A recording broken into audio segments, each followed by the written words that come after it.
You're listening to Nothing's Off the Table, the podcast where no subject is too taboo to discuss.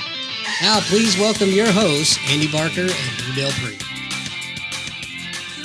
It's Friday, by God. It's another Friday night. It's glorious. I love Friday nights. It is. What's up, Andy? You know, I used to really, when I'm back in my younger days, I loved Friday nights because I was ready to go out and do some prowling on the town, if you know what I mean. I do. But before that, when I was in high school, I loved Friday nights because what was the Friday night videos, man? Yeah. Do you remember that? Yes. We have a local pizza chain here in St. Louis and called Pantera's. And Friday night, you'd go to Pantera's, you'd hang out, and they'd have Friday night videos on. It was, I don't know. And so nowadays, now that I'm older, I look forward to Friday nights because I get to hang out with Lou and we get to talk as much crap as we want. I love hanging out with you, Andy. I do. You just reminded me of something. So, I was playing on the Mill Sim the other day, right? I know I talk to you guys about that all the time. You have to check out some of those shows. It is a crazy thing. Google it, and if you're interested in it, hit me up and I'll tell you more about it. But it's these younger guys, around their 20s, and it's just the concept of time that they can't understand. They were talking about arranged marriages, and I was saying, oh, my grandparents had one. You know? Yeah, it blew They their were mind. born, and they were like, "What?" And I'm like, "Yeah, yeah." And then I'm trying to explain to them, "Yeah, my grandparents were born in the 1840s, man. 18 like 1860s. You know what I mean? Like or 70s, right? I mean, they were born in the 1800s. Yeah, man. You know? That's wild. I don't want to say 1860, probably like 1890. But yeah, it was in the 1800s. They were born, and they came to America in 1920. You know, Amazing. when he was 22, and his wife was 13. And people are like, "That's crazy," and I'm like, "Yeah. What do you want me to say, man? That's 1922." You know? Yeah, I'm trying to think. So no, my grandparents are born at the turn of the century, but at the turn, and when I Yeah. think back to that, I'm like, that's so crazy, man. Yeah. My dad was born in 1935. Holy My smokes. mother 1937. 36, Wow. 37. Yeah, and so, I was telling him like I like you guys talk about having rough parents. I get it, man. I get it. Every generation loses something though. I didn't get away with anything, man. I tried. Now I'm adopted, so my parents were older, right? That's, um but yeah, man, I couldn't, was walking to the bus stop in the snow. My dad was like, the ice truck wouldn't come down because he was afraid the cart would swing in front of the horse. We had to go up the hill to get the ice for the refrigerator. I was like, what do you mean you can't go to the school bus? That's another term that's been lost, really, because of generations that have gone by and don't Yes. realize the ice box. Yes. You called it the ice box because that's where you put the ice in to keep your shit cold. That's what he said. He said the cart and the Iceman would not come down the hill. They had to go up the hill because he was afraid the cart would swing in front of the horse and drag it down the hill. So That's they had to go crazy. up. And he's like, what do you mean you can't go to the bus stop? Right? Like I don't understand. Like he couldn't understand things. Right. Yeah. Kind of like, you and I could, if I lost my phone today, I'd probably be okay with that. Yeah. You Yeah. know? Yeah, But, it'd be all right. Yep. but our kids, oh my God, that's the end of the freaking world. Exactly. Exactly. And it was just blowing their minds, man, that, um, there's they have a connection. They're talking to somebody with a connection to history that far ago. Right. Distant in the past. To them, it's unfathomable. You're so old. Right? Right? That's what they're thinking. Exactly. And then I'm telling people, and I don't think I realized it when I was in, but those guys that were, like in their 20 that were doing 20 years, 20, 22, they were coming at the end of the 70s, man. That was like the, that Vietnam era. Yeah. The end of that. Well, I had, when I went through field medical, whatever they call it nowadays, right? FMTB, I think is what they call it nowadays, Field Medical Training Battalion. Um, I had a gunny and a first class that were both Vietnam vets. Yeah. And they were some scary dudes. I think I've told that story before about how the gunny kind of just flipped his shit. The HM1 was messing with him, told him, No. I didn't tell us. No. So we're doing our night discipline class, right? So they Sure. how they have you in the bleachers and they have people out, showing us a cigarette, what it looks like, or Sure, flashing sure, a sure, sure, light. sure. I know what you So mean now. anyway, they kill the lights and they start doing that demonstration. I just so happened to be on the end of the bleachers next to the HM1 and the gunny. And HM1, he leans over and says, "Gunny, Gook's in the wire." And you could see this dude flipped a switch, man. And I was like, holy shit, I'm gonna die right here.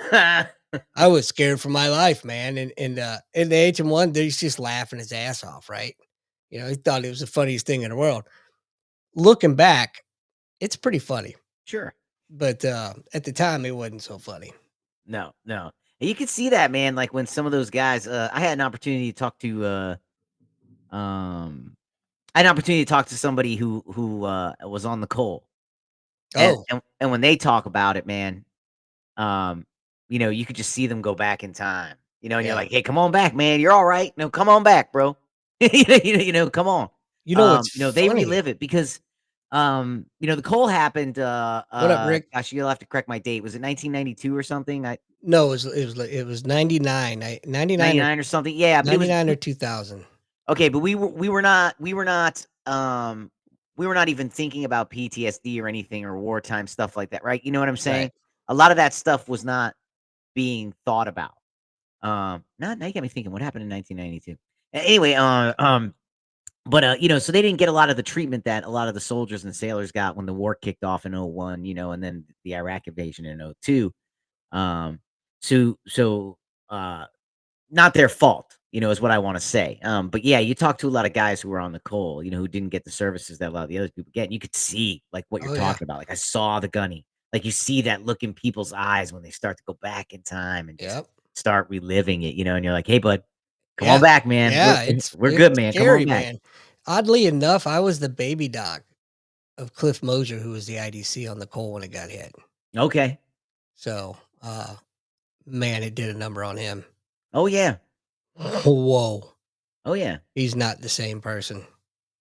No, no, But no, it changes people, and I always say, the one thing about the military, um is, that they don't do a very good job of stress inoculation.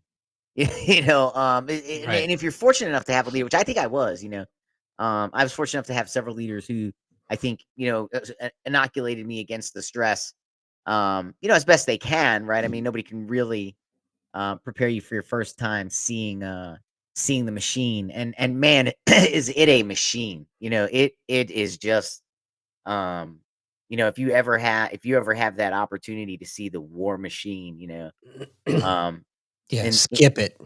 yes, give it right. I mean, but I know I hear what you're saying, but I mean, it is something magnificent. A friend of mine had a retirement speech, and he was talking about how he worked in deep intelligence, right? So, but he gave an unclassified retirement speech. I'm gonna say that up front, but he was saying when I say deep intel, I'm talking like shacks in countries with nothing, where he has to wait for the satellite to make his report. Right. And that's what he's doing. He's just watching and say, and collecting information, whatever. Um, and he was talking about one particular time he got somewhere, and he was telling the story at his retirement. He said there's nothing, nothing. He got there, the guy was living in a Connex box, the guy he was relieving. He's like, "What?" He's like, makes a couple of phone calls, gets, like, some drops, and he's got this, like, operations center now going, Hmm. and, he's watching and he's doing what he's supposed to be doing, and he's making phone calls, and he's saying, within a matter of, minutes, we are able to move entire armies and change foreign policies. He's like, "There were 3 invasions we prevented in Africa. 3 complete government takeovers that all we did was report where they were, ruin their path of travel to force a direction change, to cause these things." And his point being is that this is a machine that many cannot comprehend, that is doing amazing things, for the world and doing amazing good out there, and it's a retirement ceremony, so we didn't talk about the potential for abuse. And we'll never know about it, Yeah, which yeah, is a good exactly. thing, mind you. I'm not saying it's not. It's definitely a good thing. I had the opportunity. I'm not going to mention any names. I worked with a uh, I worked with someone whose husband was 35 years in naval special warfare. What's up, Bear? And you know, through every facet of it, he started out as an E1, retired. I'm not going to say he was an officer when he retired. I don't want to give anything away. Um, and SEAL Team Six, the everything, right? And even a lot of the letter agencies. Well, I had the opportunity to do a video. I videoed his ceremony for him, and I did pictures for him. So I'm in there with all these dudes, man, and we're talking active and retired, and some that have moved on to other things. And the stories I heard would blow your fucking mind. Right? Now, here's another mind fuck for you. there was a uh, there was a Marine in the room, and that's all I'll say. But he was heavily involved with a lot of the sneaky peek spook shit, right? Hmm. And so that's why he knew a lot of these frogs. And we get to talking, and they say his name, and I'm like, I know this motherfucker, right? And we get to talking, and guess who we have in common that we both know? Yeah. Guess. Uh, operator. Yep. Yeah. Okay. It was small world, It's a man. very small. It's a very small world. It's a very small world. But I heard a lot of shit in that 4 hours Yeah. that I had no business hearing. And I won't repeat any of it. It's just it's just fascinating, but like we were saying, it is a machine, right? Hey, so Andy, before I get into the rap, I do have to give a shout out to the mill sim. I was talking to a guy, and he said he did bartending. So I'm gonna talk to so Pharaoh. I told you every now and then I got a very hairy ass, and one will crawl up.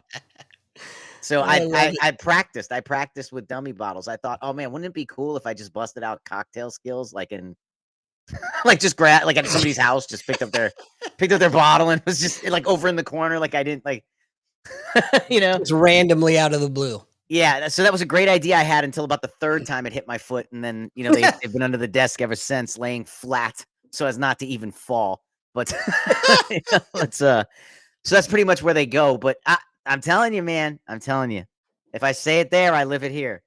But are you ready for the rap, Andy? I have a song and every. I don't really have a song. I was gonna say, Oh, you got me excited, that's man. the rap. You know, It's I the gotta rap. I gotta write that shit down. We gotta come Here's a up with a rap. song. Chuck, if you're listening, We're hook a gonna hook rap. hook a couple brothers up. Need a rap song. Don't you dare rap the rap. All right, guys, I paid for it, so you don't have to. Here we go. Steve Bannon's War Room, 18 November 24th, second hour. He interviewed Jim Rickards again. Right? Love that guy. Great economist and lawyer. Rickards has a ton of content, and I encourage everyone to check him out. He's where I get all my financial understanding from. But they just had a generic conversation. Um, go check it out. And I tell you, I've exhausted all of Rickard's free content. Really good guy. So anytime they talk to him, I'm all over it. PDB, that's President's Daily Brief. Mike Baker's new podcast, really good. It's got short little snippets in the morning and the afternoon. Morning edition on 2nd November had a good analysis on the little known Trump pick, Howard Lutnick, um, who I believe is going to be Commerce Secretary. And, he's sort of, they talked a little bit about how, that's his selection is a clear message to China, that there will be an aggressive stance.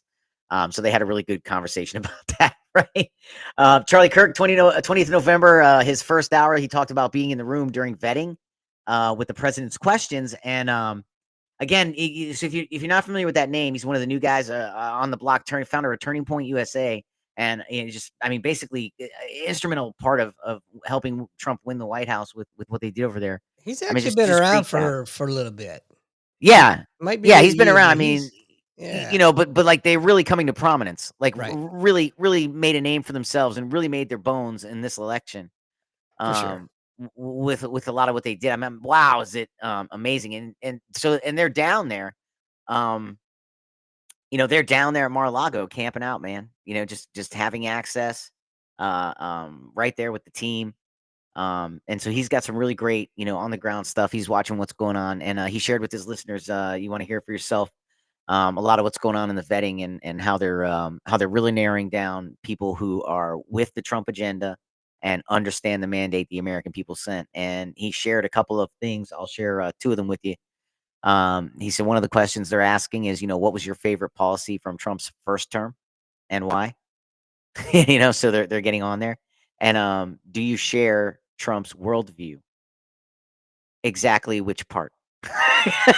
So, like, they're you can't basically what he's saying is, we're not getting snowed like we did last time, Right. right? We're not leaving people in people are with us, they're on board, and it's happening, and one thing you'll hear from him and you'll hear from the War Room on Steve Bannon said over and over and over again, promises made, promises, kept, with these appointments and things, and I like one thing Bannon's been saying a lot, I used to push that guy off because I'd heard he was pretty raw, and he does have some hot takes, but I enjoy it, and I enjoy what he has to say. Um, and he talks about Trump took a bullet to the ear.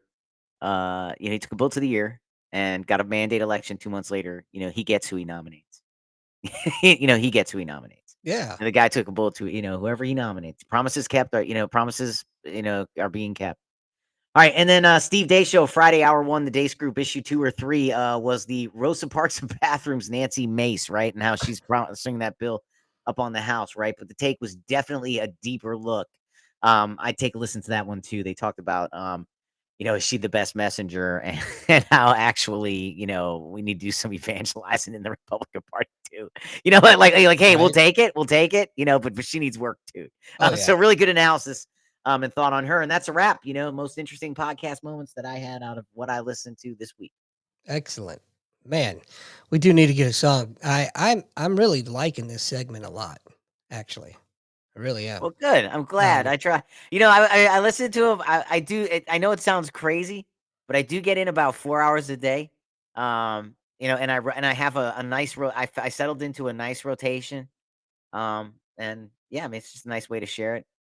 Share it so with you guys. so what do you think about we kind of talked about this a little bit pre-show with Gates being out now. But what do you think about the pick for the new AG? I think she'll be good. I mean, she's coming out of Florida. I She's mean, Ron got DeSantis, man, I'll tell you, if you want a clinic in governing, just go down there and watch Florida. He saved us from the longshoreman strike. I mean, people don't forget about that. Trump mhm. won in a landslide. Don't forget, but DeSantis said we're not doing that. We're sending in the National Guard, and the dude was like, okay, we're coming back. We're coming. You don't have to send the National Guard in. We were just kidding. I didn't mean let him suffer. I just that kind of flipped out. Right, right. I mean, that guy is putting on a clinic in governing, down there. I'm not here. I'm not saying I'm not trying to take away from Trump, but Sure. I mean, but she's coming out of his state, so I mean, so it's got to be solid, right? It's Well, on board. She's smart. It's the, not a DEI hire. This the is somebody who had Democrats the chops. the Democrats are shitting their pants right now. I guarantee. I guarantee. I've heard several talking points from some of the Democrats that are in the know or whatever. They don't say anything bad about her. They say she's competent and that I forget what the other verbiage was, but basically they're scared shitless. Yeah, They're yeah. they're in trouble. I mean, if so gosh, it's hard not to get excited, right? But we get let down so many times. It is actually kind of hard to get excited. But I find myself, going up and down in a roller coaster, right? Because yeah, I definitely, in order to prevent this from happening again, some people there has to be consequences, right? There has Yeah, to be. definitely. So where And does if that there's start? not, Right, exactly. So where does that start, right? And then I think you have the classic question, right, of self-defense, right? At what point does defense become offense? right? You know what I'm saying? At what point to become the aggressor? And I think that is a very delicate balance, right? And I think Phew. in the beginning, it's going to be sold as everything is aggressor, right? There's no self defense here. This is all aggressor. It's just ruin everything. And I don't think so. I don't think it is ruin everything. I think certain people are in place to do certain things. I just wonder, what keeps me from getting excited is, will the machine allow it? You know? Yeah. Um, will That's why so I'm not excited. right, right. Like, is Linda and this is pure speculation, and I haven't heard anyone talk about this, right? But is Linda McMahon going over to the Department of Education to move it to Oklahoma? Right? I mean, I don't know, right? But if that's what she's doing because she ran a multi-location, multi-million dollar company, right? I mean, they tour America and the world. I mean, WWE, WWF, right? So I mean, you know, she knows how to like move, Right. relocate and be remote, if you Mhm. will. So is she going over there to move it to Oklahoma? Um, is it true that they're going to on day one require everyone to return to work 5 days a week with a 20%, anticipated self reduction in work, right? They anticipate 20% quit when they say everyone return to work Monday through Friday. And they said that'll be wonderful because then they won't have to pay any pension, Right. right? Or the people will put in to retire. So we'll get rid of these bureaucrats that are retirement eligible and just padding their retirement now. Mhm. They're just going to retire. So we won't, they'll retire at 55% instead of 60, right? Right. So they think a lot of that's going to happen. They think when they move the departments, right? If they can move 3 departments, um, then that'll cause about 30% of that combined 3 department workforce to quit. Those people will not want to leave DC, right? Right. Because that's somebody's wife or whatever who Yeah, works somewhere else. they've got roots. Right, right in DC, right. So, if they can move 3 departments and get 20% workforce wide to quit, then that will harm the property values in McLean, Arlington, and I forget the other one, Alexandria. So when that happens, they think then everyone else is going to be more apt to want to move. So they're purposely trying to tank the The housing markets in market. DC to break the monopoly. I think it's brilliant. I think it's wonderful. If that's the plan. If that's the plan. Hola. Oh yeah, you saw that, man. Some dude dropped some Spanish in the comments, and not every one of us speak it. Hola. And he speaks the seventh least spoken language in the world, and I speak the sixth.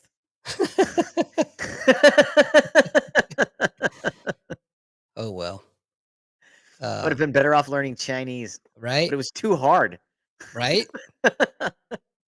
Couldn't get them never mind, I won't say that. Right? Well, we're, I'd say essentially a comedy podcast. It's all in jest. I think so. I couldn't get the sounds right when I threw the pots down the stairs, so I never could get the language right. Hey, I was checking out Tubi, right? And now that's the free app that has Right. TV and everything, free TV shows and everything. It's pretty cool because it has all the old stuff, but you have commercials, right? But you can watch Right. Airwolf, you watch Right, 3 right. you watch all the old stuff is on there, A-Team. Bears Um, clinging on these nuts. so I got my 11-year-old into the Honeymooners. Oh, no. Yeah, but I'm like kind of half watching it. I'm like I'm watching them more than anything. Kind of listening to what he's saying more than I'm paying attention to the back. She's like, "Daddy, the background's paper." I said, "What?" Now look, and he's right. The window, it's a paper background. I've never noticed that. I never noticed it either, because our TVs are so much better now. The definition is so much better now. Right. I'm like, oh my god, this set must have cost 15 cents at Radio Shack. Holy shit. I'm like, no wonder this thing. That's But hilarious. but dude, so I started paying more attention to some of the older shows and looking at the sets and stuff, how just how deep is this rabbit hole, on some of these older shows. It's Uh-huh. pretty bad, man. It's pretty bad. You got doors shutting and entire houses shaking. Oh, jeez. You got- oh man. Um, what was the, I think the Carol Burnett show had a lot of that. Oh yeah. Oh yeah. I used to. So I found on Amazon Prime, Laughing, Rowan and Martin's Oh, Laughing. yeah. Yeah, yeah. Oh my god. First of all, so I was never allowed to watch that as a kid. Right? Very inappropriate. Understandably. But it was. I mean, by the time I'm watching, it was in its. God, it had to be in its second syndication, man. I mean, it was only like in the '60s, Mhm. right? Didn't it make it to like '70? I'd have to look that up. We don't have a producer. Hey, if you want to Yeah. produce this show for absolutely no money, just my respect, send an email. Yeah. Yeah. Send your resume to. Send an email to, right? I have no money. All right. Anyway, Rowan and Martin's. If we had a sponsor like ZipRecruiter, we could that'd be Yeah, a if we had great place to plug that. Yeah, right? send your resume through ZipRecruiter. That's right. 60, so it ran from 68 to 73. I was born in 77. Mm. So I saw, but by the time I was seeing it was syndication, but and I didn't get any of it because I was young, but I'm watching it now and the political humor is hilarious because it's You all know, history. I started we talked about this a while back, and I got on there and I started watching. Man, I just couldn't get through the first episode, man. No. I couldn't. It's just so corny, man. The first one, so the first one is the pilot, and Right. that's the special. It was Um, special, all right. it was a special that they made. What up, Joe? Two, I think. Hey, Joe. 2 years. Hey, Joe, what's up, man? 2 years later, we got they got the contract to do the actual show, Oh. and that's when you had the door open. The whole because Yeah, that see, wasn't that's what on I it. remembered Yeah, when I would sneak and watch it as a that's kid. after. So you got to watch start watching at like the fourth or fifth episode or something. Ah, okay. What Maybe I'll when give you it start another seeing try. like stars come, like when it starts getting a rep and people start showing up. Yeah. When Martin starts talking about John Wayne's coming, he keeps saying John Wayne's coming, and he's never come. But what happened was I looked it up. It worked. What happened was they kept saying he was coming to get his attention, to get him to come, and he came. No shit. Yeah, they kept slamming Burbank to get the mayor to come on because they Oh, knew that's if they kept awesome. slamming it, the mayor would come on. So they had this scam going where they just knew, and then it became like people wanted to be talked about. Right. You know, Pop culture for sure. exactly. But they said the first couple ones they did it on purpose, and that was John Wayne and Burbank, California. They kept That's slamming the awesome. two. So maybe it'll work. Hey, comment, click like, subscribe to our channel at YouTube. Hey, we're at 500 some. We'd really like to try to get to 1,000. That's what Just we need. We need yeah. more. So We need please, more. So, subscribe, please. and hey, we're actively looking at we got more guests coming up. We're actively talking to people. We've talked about it before. I was gonna get a guest. I was gonna get a guest on. I was gonna get a financial manager on. Um, and then as we're talking about what we're gonna talk about, it's, oh, wait a minute. So that's all illegal. Never mind. Just shut it all down. He's like, yeah, it would have been wonderful if it weren't for the fact that all of it would be illegal and I'd lose my license. And, and he's like, yeah, Oh wow. third party advice over a fourth party platform. Yeah, I hear what you're saying, man. So that fell through, but that doesn't mean you know we're Well, not we're actively. I think we have a couple people in the schedule too. We got a we do. couple more umpires we're going to talk to. A couple I more. wasn't gonna say anything, but since Well, we're already down this road, we are in talks. We're gonna have the podcast with the dancing umpire from the Savannah Bananas. So if that's you're right. into that, what a great show they put on. Um, so we're gonna have Vince in an upcoming episode. So that's something to look forward to. And we, like Lou said, we do have several folks already on the list spread out through the next couple weeks. So stay tuned. And of course, we'll bring you all the commentary you could possibly bear. Right.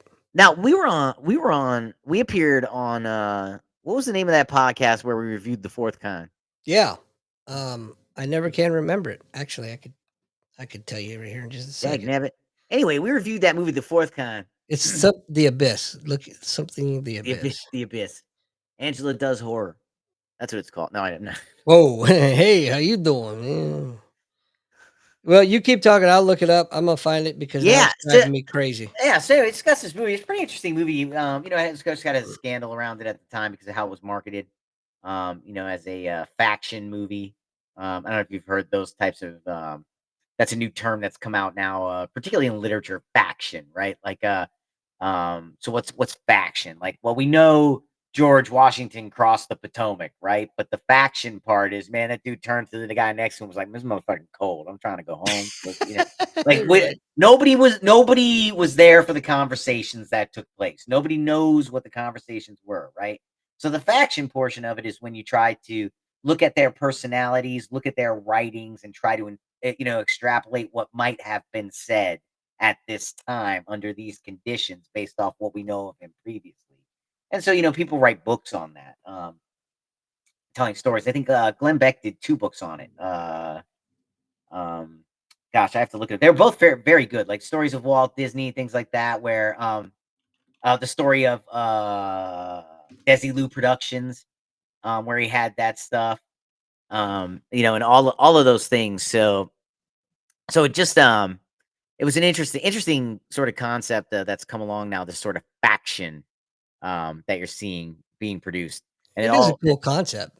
it is, I think, because the event occurred, and they're trying to guesstimate the best conversation that would have occurred based off their personalities, right?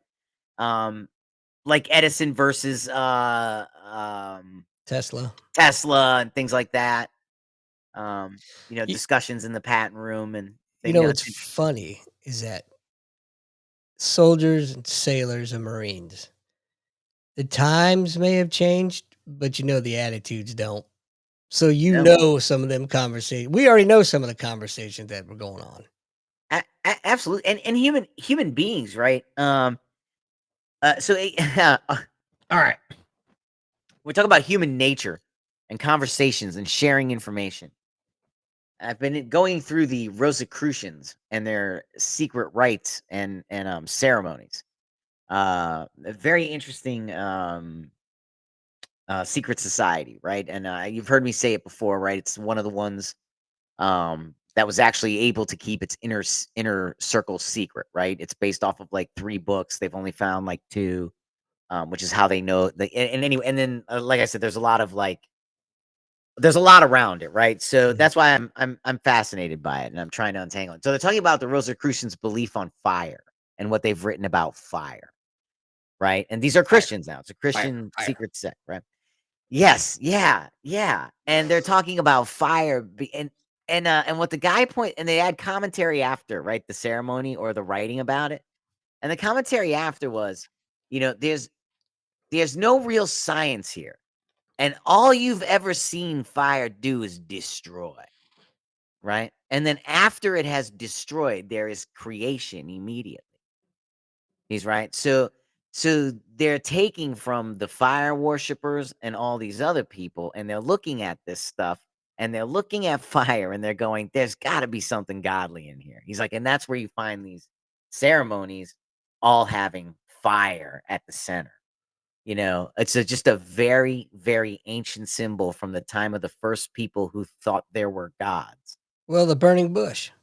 And the burning bush. The burning bush certainly is definitely a Christian symbol. But what they're talking about in the Rosicrucian writings is that they're looking back on other ancient writings Mm. and saying, it was always looked at this way. Maybe we're missing something in Christianity. Like maybe there's something in here we're missing. Yeah. Um, I don't ascribe to any of that. I'm just going through it all, right? I'm just listening to it, and it's just interesting to hear how people thought of the world. And the guy makes a very valid point, right? He said these are the words that they had to describe fire at the time. It's the only words they had. They didn't have atom, right? They Right. didn't have conduction, Right. right? They didn't have convection. What they had was fire is the end state of matter. It brings about the final state, right? Is what they were Billy saying. Billy said, "Fire didn't destroy my steak, but it did create a It tasty creates meal." it sure will. Now let me ask you this, do you leave it pink inside? My favorite is people are like, "It's blood," right? And I'm like, "Oh, but really? 'Cause are you stupid? You'd be eating clots." idiot. It'd be fucking crunchy, okay?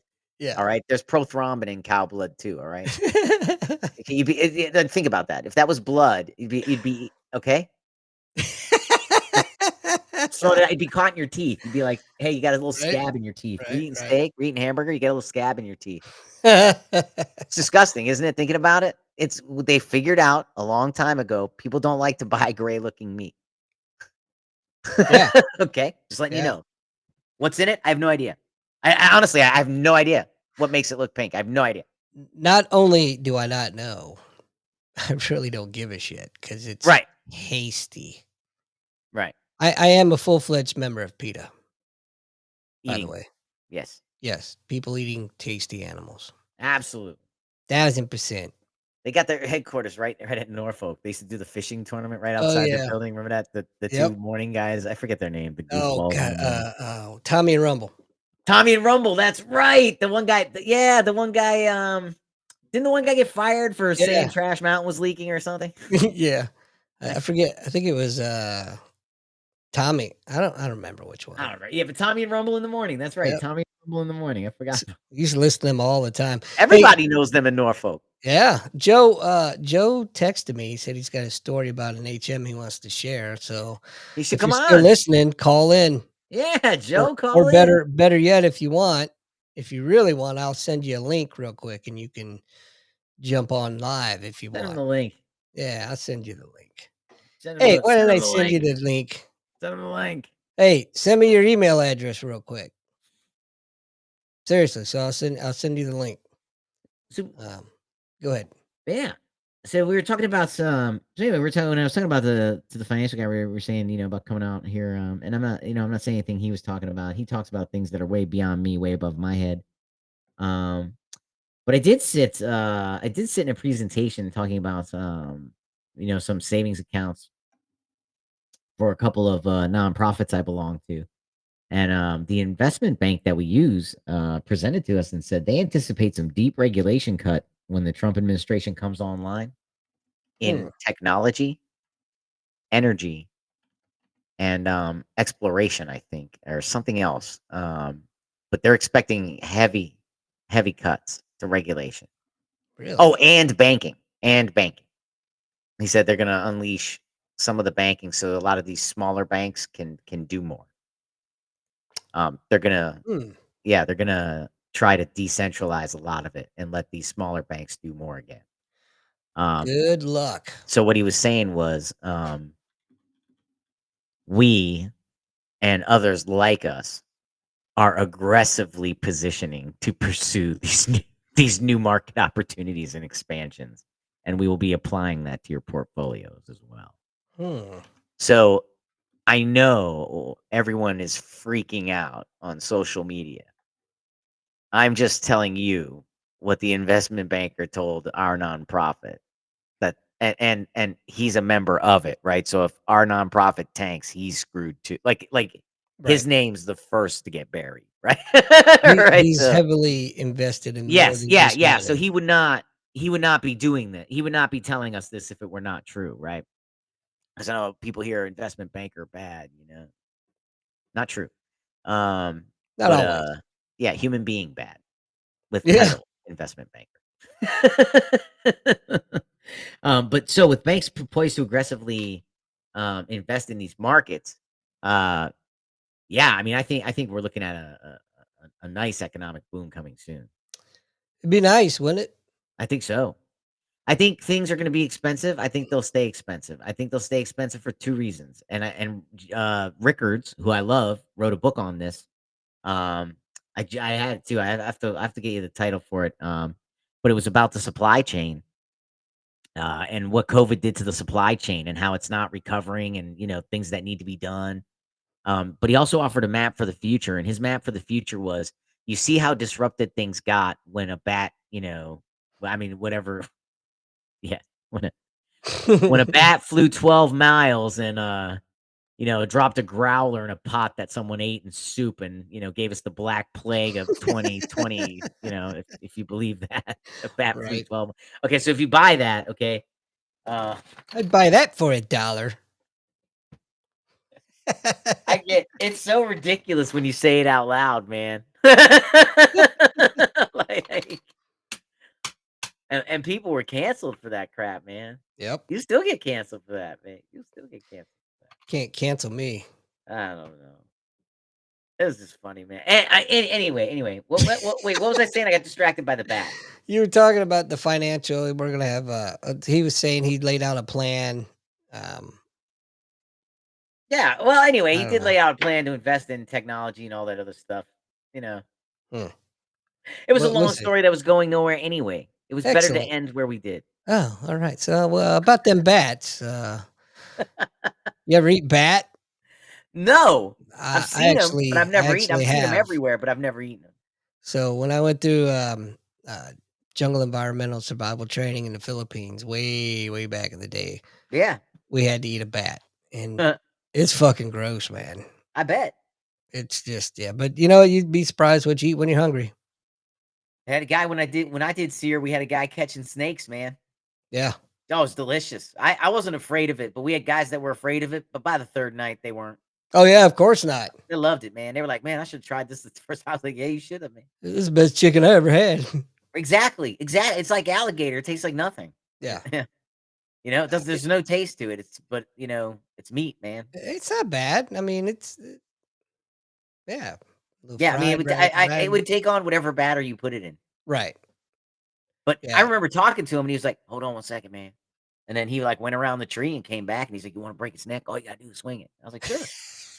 And he's like, "Harder, harder. There you go." Just one of those hillbillies, man. He just Yep. grew up doing it, man. He just Yep. grew up doing it. I So got lucky. did I ever tell you this the story of my buddy Tony LeMay, how he like became famous in Tonga? They were down there on a deployment, and there was No. a cow that was having a complicated birth, and he grew up cattle ranching. Man, he went out there and he birthed the calf, and so that was like in Tonga, that was huge fucking news, man. So he was in the paper about it and all this is this old country boy from Oklahoma, man. You know what I mean? Nice, nice. I Carl got us into the Thai ER for 2 weeks, right? So I was the liaison there, and I was there every night. And a different corpsman would come every night. Of course you And were. one time I was there, and in Thailand they got the girl boys. Mhm. So they had this one guy nurse, and they would keep showing me the pictures of him dressed as a girl, Oh, asking me shit. if I thought the girl was pretty, like I didn't know it was him, Right. right? But he would be in the corner, like, giggling like a schoolgirl. It was like the weirdest it was the we it was like being in it was like being in like a 16 Candles genre movie, Oh god. right? Where, like, you're in a scene over here, but this other scene is unfolding over there. It was like the weirdest and it was crazy. Anyway, I'll tell you about the whole thing and I've told bits and pieces of it before, so I don't mind telling it again, but I was like, "No, no, I don't." I was God, like, that's "No." one ugly bitch. Right, we gotta stop that. But 2 things happened, right? The first day, Carl's there. Oh And, god. we're all facing the treatment area, and he's facing us and a wall, so he's not really seeing what's happening behind him. Mhm. So there's a kid brought in, and the kid is just freaking out. And so Carl's talking to us about, Thailand and how, he knows it all, right? Like the GDP and the king and queen. He's just going through his like, He done he gone loves native. Thailand and, he knows everything about, and he does, right? I mean, he does know a lot about, right? You and I both know the guy's a genius, He man. went native, man. Right, right. He went native. He's a genius, right? The guy's a genius. So he's talking about that, and he's like, and so the kid's freaking out. He looks back. He's like, yeah, there's a lot of communal living. He's like, and there's a lot of bacteria and ear infections, and so they're all sleeping in one area. So you just get bugs and you know how he gets, right? Germs just crawling from you know how he is, right? He's one, he's all animated, right? Talking about and and our eyes get big, right? Because this dude has now taken a scissors and put like 2 inches down this kid's ear, Oh, right? Yeah, jeez. yeah. And our eyes are huge as he's retrieving the biggest freaking cockroach I've ever seen in my life. And Carl just turns and he's like, "Oh, there's a freaking cockroach in your ear." He's like, "Hey, again, man, there's just no sanitary here." He's like, "So it's just." He just doesn't miss a beat, man. You know Or a what? giant cockroach. You You know. you might be fucking. I gotta say it, man. He had a heavy influence on you, and you don't even realize it. No, I've said it to him. He did, and I know, and I've said it to him. It's just sad he won't see it, but that's fine. I've said, he has very positive, very positive. Ladies Um, and gentlemen, let's welcome Joe to the show. yeah. What's up, Joe, Yeah. Joe? what's up, man? Hey guys, What's happening? not Big too much. sexy with his shirt off and shit, I was gonna trying to say, I see you got like the blanket, but it looks like a dress. right Looks like the moo. Yeah, I got my leg up. Yeah, I mean, gotta elevate my leg for keep the What's what's that swelling have to down. do with you not wearing a shirt? I'm in bed. right, right. So, Oh man. you texted and you said you had a story about a corpsman you wanted to share. Yeah, so you were talking earlier about the coal, and you mentioned the corpsman and stuff. And just I thought about it, and it's something I think about frequently because it was a situation I was in. It was my last deployment. We were in Misawa in Japan, and Mhm. it was I want to say it was a weekend or something like that. There wasn't a lot of people in the hangar. But they had some construction guys walking around. So the locals, local Japanese guys were doing some construction in the hangar. I think they were doing some upgrades to the door or something like that. I forget what it was. But I'm walking through one of the drive-through spaces that goes from the outside, allows a vehicle to drive through and go access the hangar area. And I come across this guy on the ground, one of the workers, older gentleman. And again, it's like a ghost town in the hangar for the most part. There's not a lot of people around. So quickly, I try to run over to down the hallway. I start yelling for some help. One guy comes out from the other side of the hangar, starts to, check on the guy. Um, Before he can provide aid, I run upstairs to the corpsman. I yell down the hallway to say if he was there. I wasn't even sure if he was there. So with that, about three other people come out of the woodworks. And out comes the corpsman after one guy is already providing some resuscitation to the guy on the ground. He was out, so they were giving him CPR.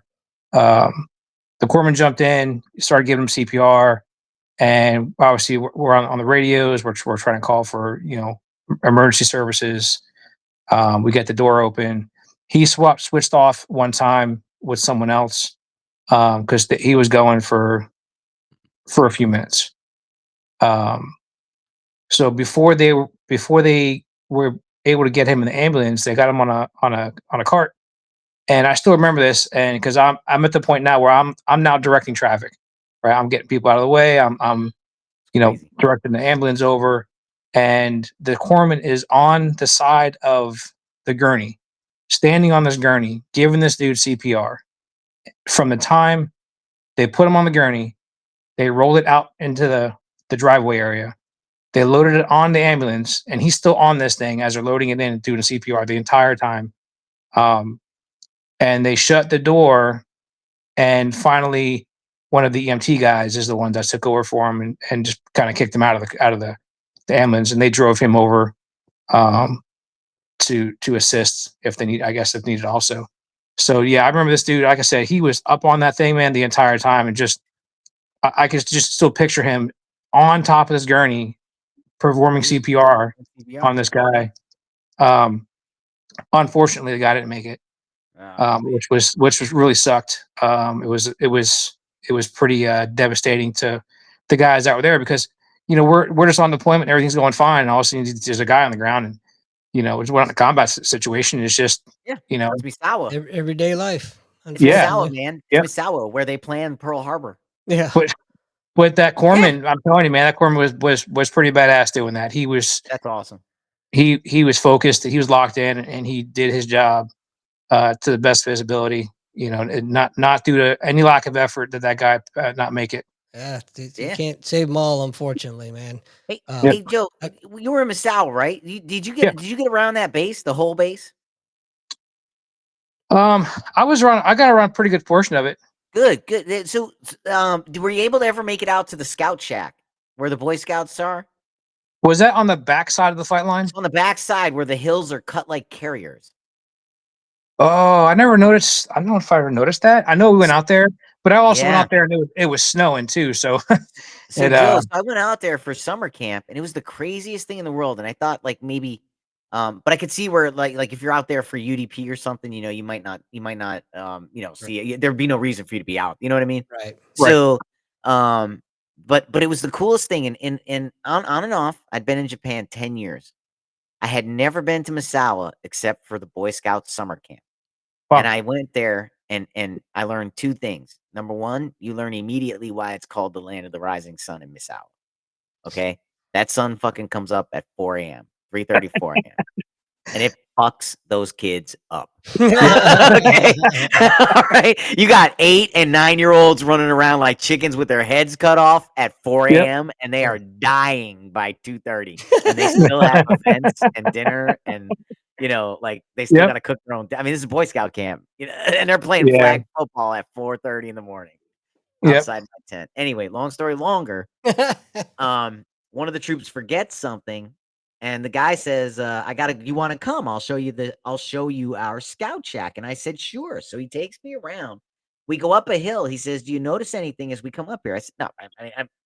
Do I notice anything? I don't know. I mean, like, could be anything, right? I hate Right. questions like that. Do you Pretty notice vague. anything? I notice everything, right? Yeah. So anyway, I said, no, I have no idea what you're talking about, right? So we get up there and he says, look at the building. He goes, back up, go all the way out there. So I run all the way out, man. I run, right? Because it's a little bit, it's flat, and I run. And I look and he said, can you tell? And I said, no. And he said, you're in the Navy. And I'm like, well, what? And he's like, the ship, the superstructure. I'm like, oh, I've never been on a ship, man. I know what the hell. I'm like, oh, I don't know what the hell you're talking about. I have no idea. So he says, this is the superstructure of a World War II carrier. He said, look down. You're on a cutout of a carrier. He said the Wow. Japanese would fly. They cut the mountains to look like the Damn. carrier and then built superstructure with bamboo roofs, right? Damn. And not just the carrier, but like the other ships too, right? Like the battleship and stuff. One is a carrier. The one we were on was the carrier. Mhm. The other ones were different ship cutouts, like as they would be parked in Pearl Harbor. And the Japanese would fly over and drop stone bombs to smash the bamboo roofs so they could continually practice running on the Oh same wow. superstructure. That's And he crazy. said, it's our scout building now. And I was like, that is the coolest like It's an thing in the amazing story, world, man. man. And then we got out, and because it was a weekend and there were no flight ops, we drove a little out further to where we kind of shouldn't. Mhm. And he said, look at it. And you could see it's a V-shaped like mount, like it's cut, Mm. and he's like, isn't that all? I said, that is so cool, man.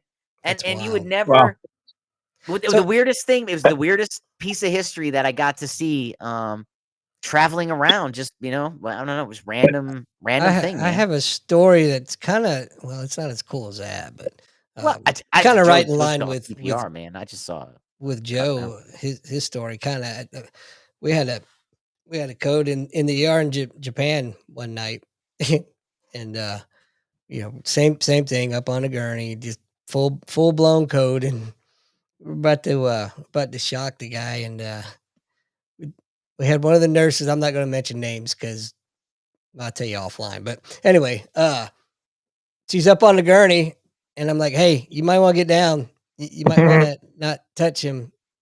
"No, no, I got it."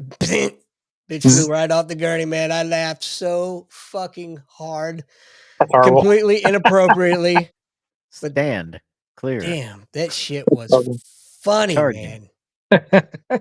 And then I got talked to afterwards how inappropriate it was for me to laugh during a code. I'm like, "Well, he didn't hear it." I mean, fuck, he didn't get offended, I guarantee that. That's horrible. Right? Yeah, shit.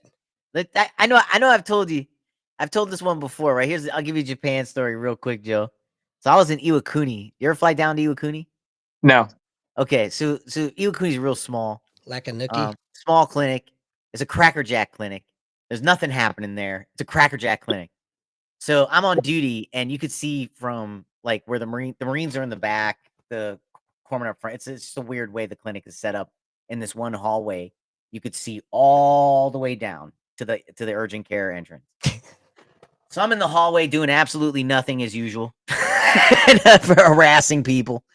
And I look and I see the Japanese ambulance, and I'm like, oh man. So I go down, and if it's Japanese, we don't have surgery, we don't have anything, man, right? So I'm like, why is the Japanese ambulance here? So I go down, and for those of you listening, I speak Japanese, right? So I go down and I stop, and I ask the ambulance guy, I'm like, what are you doing here? Like, why are you here, right? And I'm an E5. I'm E5 at the time. Yeah, it was E5 at the time. And he's like, oh, we have a motorcycle accident. This guy broke his leg.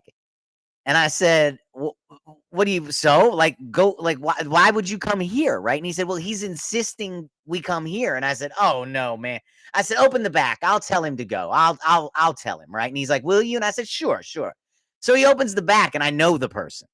I'm like, hey, I know. I'm like, hey, what are you doing? And he's like, I got hit by a car. My leg's fractured. I said, I see it. Why are you here? He's like, oh, I heard they don't give pain medicine in the ambulance, man. I heard Japanese don't give pain medicine. I said, shut up, man. Go to the hospital. Get out of here, man. Go to the hospital. You need surgery, man. That's your bone. Like, we don't have a surgeon here. Get out of here, right? So I'm telling him to leave as the PA comes out and goes, what are you doing, HM2? And I'm like, oh man. I was like, look, it's an open tib fib fracture. This guy needs to go to Otake. He's like, you can't tell them to go. Bring him in for an x-ray. I was like, it's right there.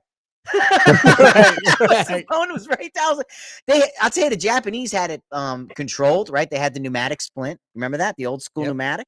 It was it was an old bean splint, Joe, that used to go around, and they'd suck the air out, and it would like fit right to you. It was like really cool, right? But retards couldn't use it, so they got rid of it. Just like mass trousers, right? Mass trousers are awesome, but retards couldn't figure out you're not supposed to cut it, even though it says do not cut. Right? So somehow it would short circuit, and they'd be like, cut those off. And anyway, long story longer, good gear gone. So I'm sitting here, and they bring him in. And he just proceeds to bleed all over x-ray while they try to take x-rays. And it's just a nightmare, man. And I remember the nurse comes in, hey, I got the morphine, right? And I'm like, well, do you have the Tubex? I'll be back with the morphine. That's what I thought, right? Then the doctor's telling him to put the C-collar on, and he goes, I don't want it. She goes, fine, it's your neck. Right? So that's what's going on here. I'm like, no. I'm like, you can't do that, doctor.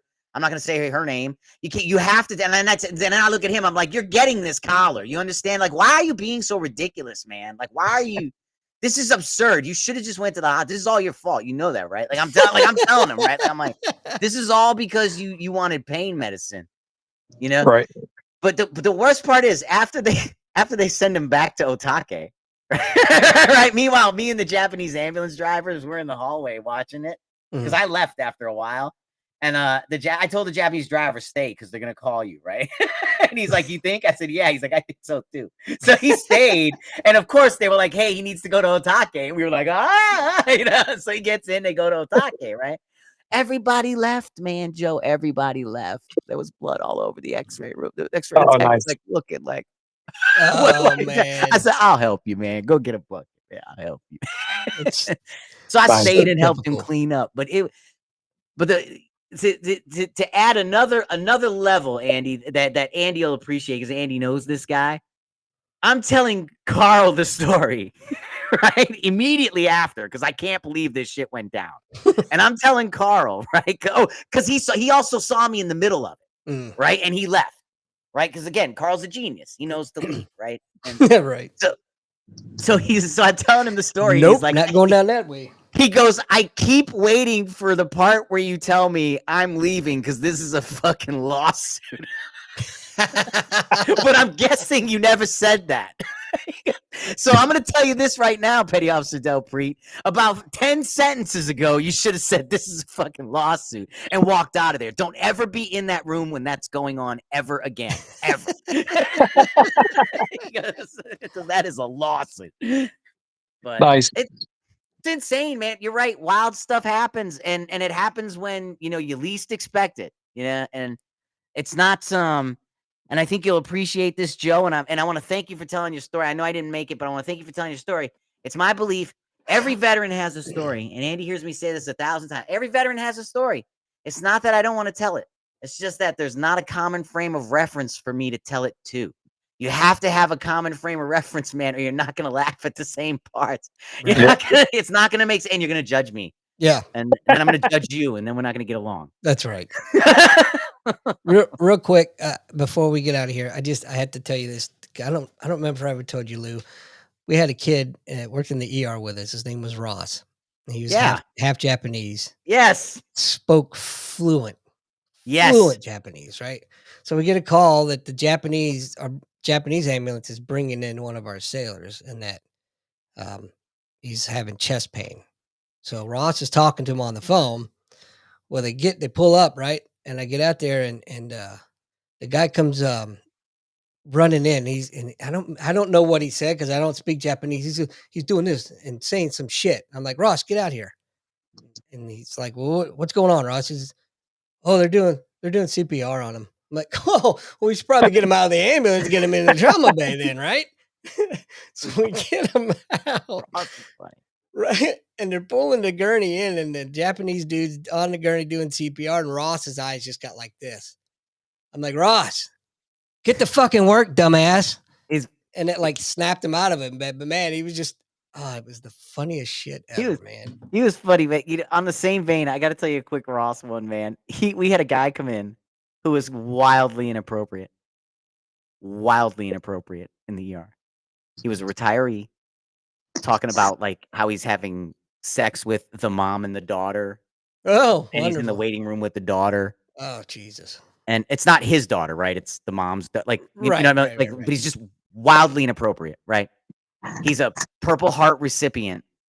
He doesn't remember how he got it. He just woke up in a sea of blood with dead Iraqis and his team everywhere. Wow. Right? Like, this is his story. Like, he's just it's off the rocker, right? Right. And I'm like, Ross, talk to her. He's like, no, Chief, she's a retard. I already tried.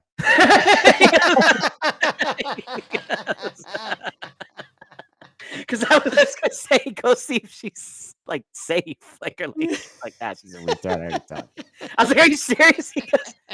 He goes, I can't get her to look up from the phone. He's like, she's just like, try to say like hi. All right, she's like, Okay, one last one, real quick. We had this this guy in Hawaii. He was Filipino, right? He was a second class. We fired him from every he's just incompetent as hell, right? So I got one of the other Filipino guys. I said, hey, we've all had one of those. Go talk to this guy, because maybe it's a language barrier, right? Maybe he just doesn't get it. And the guy we sent to talk to him he's a pretty religious guy, never cursed or anything. And he came back. He said, HM1, that dude's just fucking stupid. I'm like, well, if you're saying it, it's got to be true. Right? Anyway, Joseph, thank you, man. Thanks for coming on, dude. I know it was impromptu, but it's a good story and great story last night as well. And exciting news, man. That's awesome. You're starting this complex down there. Trying to. It's that's Tell Charlotte us about it real quick. Yeah. So I down in Northeast Florida, there is no real indoor facility for sports. We get rain here a lot, and obviously the temperature in Florida is hot. So when it rains, for the most part in this area, the fields get flooded quickly, and they stay like that for days. They'll stay soggy or just not usable, and kids lose out on weeks of training. They got a game on a Saturday. Well, they haven't practiced in 3 weeks because the field's been wet because it rains every day for a couple hours at a time. So the fields are always staying soggy. So I kind of floated the idea a few years back to a buddy of mine, like, hey, we need an indoor facility around here. But at the time I was thinking like we need like a batting cage. Everywhere you go, there's batting cages somewhere. There's a couple out here, but that's really about it. So if this is quickly, holy fuck, I don't want to hear the long version. After going up to Pennsylvania and seeing Joel's facility up there, I was like, you know what? That's what we need down here. Yeah. We need a giant indoor field so kids can actually play like practice like they play, on a field. Like you hit a somewhat fly ball. You can play field work. You can do a bunch of things inside this place that you can't do in a batting cage. So that's kind of where it started at. I've been kicking around for a while, and just like a couple weeks ago, I kind of mentioned it to my wife, and I was like, you know what, I want to start doing this. And I called Joel, and he put me on to Shiloh, and it's just been one thing after another. And I found out yesterday, a fellow shipmate of mine that I used to work with in the Navy, he happens to work for a company that actually builds these facilities in That's Alabama. awesome. That's fucking awesome. So yeah, small world. So now, a couple weeks from now, he's going to get me on the phone, talk with his designers and whatnot, and see if we can't get this thing kind of put down on paper, so I can start looking into how I can get this funded. You should try the Seabees. They can build hangars and gazebos. So I'm told. Slowly, but they can build them. Yeah. Yep. That's awesome, man. I wish you the best of luck. It is. And once It you is, get man. once you get it all done and complete, I'm coming down. Yeah, absolutely. Take a tour. Absolutely. Everybody's invited. I'll connect the shaggin' wagon and I'll pull it down there, and Yeah, bring the what's that? bring the pup. Oh man, yeah, she goes everywhere with me. Speaking of that, this is mine over here. She's Knocked out. knocked out. Yep. He's a good puppy. Good puppy. Lou, any words of wisdom before we punch out of here? No, just like we said, if you click like and comment, it always does. It does help the momentum of the show. We love having you out here. Enjoy your participation. Join the conversation. Don't be afraid to comment. Come on. We don't ask for anything. Send Joe a link. Yeah. We don't ask for anything except you subscribe to the channel. That's it, man. Maybe hit that like button once or twice. 3 times maybe. I'll get back to my boring life of 4 hours of news. I'll tell you, it gets depressing someday. But the good thing is though, you do start to catch what shows are going to have similar content, and you can kind of blow through. But sometimes you're like, man, I can only hear the same story, right? But is it at least maybe a different perspective? Slightly. It is. No, it's great. I mean, I like I said, I have a rotation. I have a nice rotation that keeps it fresh because I did figure out who kind of has similar content. Mm-hmm. I know if this guy's saying it this way, this person's kind of probably saying it the same way. Yeah. So I can go over here and over there. If I start hitting repeats of stories and themes, like if it's a dominant theme, then I have some. It's weird, man. I have some deep pocket podcasts for like times when like it's the cycle is It's too much. The same. Yeah, if there was a terrorist attack, it would dominate for 2 days. Right. Okay, I don't need all that. So I have like some sports podcast, I have some, other things. But yeah, it's a dude. I'll do it for you. I'll do it for you though. I love it. I have to know. Well, we appreciate it. I appreciate it. And with that being said, ladies and gentlemen, we will catch y'all next week. Bye-bye. See you guys. You're listening to Nothing's Off the Table with Andy and Lou, an Admiral Media production podcast. All information at the time of recording is mostly